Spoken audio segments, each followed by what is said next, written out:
Alors que Noël et le Nouvel An orthodoxe viennent de passer, l'esprit des fêtes semble toujours très présent dans les rues de Belgrade. Ce qui manque en revanche, ce sont les campagnes politiques, des panneaux d'affichage ou des militants, pour tenter d'inciter les gens à se rendre aux urnes dimanche. Le seul député de l'opposition au Parlement serbe a prévenu que l'apathie générale vis-à-vis de ce référendum pourrait coûter cher à la nation si les amendements étaient adoptés. Vladan Glisic est actuellement en quarantaine car il a été testé positif à la Covid-19. Avec ces modifications apportées à la Constitution, nous retirons la possibilité à nos citoyens de prendre les décisions concernant notre système judiciaire. Jusqu'à présent, le Parlement nommait les juges et les procureurs. Désormais, ils seront hors du cadre du pouvoir législatif et populaire, puisqu'ils s'éliront eux-mêmes. Voici le bâtiment du Parlement serbe où Glisic mène ses batailles politiques contre l'écrasante majorité. L'opposition a boycotté les élections précédentes en Serbie, de sorte que la coalition au pouvoir puisse désormais faire adopter n'importe quel projet de loi.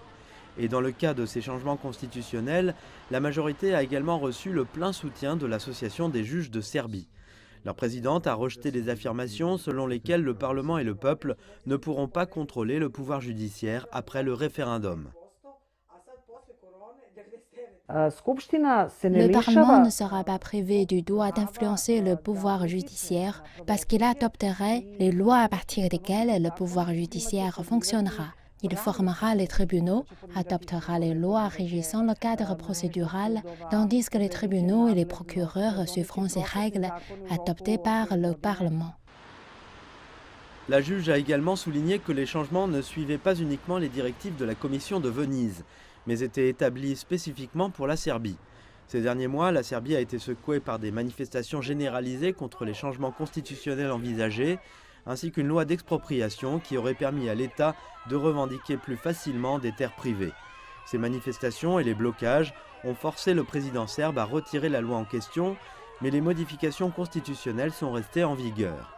De son côté, le Parlement a voté pour supprimer une mesure exigeant qu'un nombre minimum d'électeurs participe à un référendum, ce qui signifie que des mesures importantes, comme celle de dimanche, seront bel et bien votées, même si la participation est minime.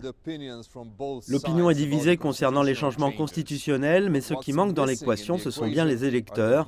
Selon plusieurs sondages, plus de la moitié d'entre eux n'ont absolument aucun intérêt pour ce sujet.